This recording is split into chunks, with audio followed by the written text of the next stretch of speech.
একদিন দুষ্টু ডাইনি টুনি দুই ছানাকে একটি ঘরে বন্দি করে রাখে এবং সেখান থেকে চলে যায়।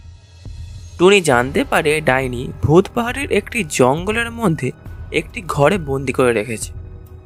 টুনি সেখানে পৌঁছায় আর ঘরের মধ্যে প্রবেশ করে। টুনির সামনে 3টি দরজা থাকে আর দেওয়ালে 69181920 এই নম্বরটি লেখা থাকে। টুনি কিছুক্ষণ চিন্তা করে আর শেষমেশ দরজাটা পেয়ে যায়। তোমরা কি বলতে পারবে কোন দরজাটা টুনটুন আর মুনমুনের কাছে যাবে?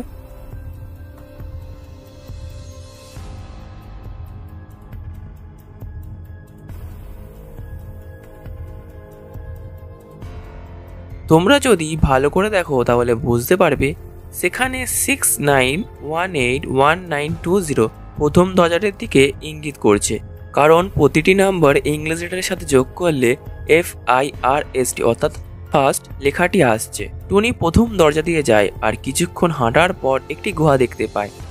সেই গুহার মধ্যে প্রবেশ করে আর দেখে টুনটুন আর মুনমুনের মতো দেখতে 3 জন। টুনি কিভাবে চিনতে পারবে এদের মধ্যে আসল টুনটুন আর মুনমুনকে?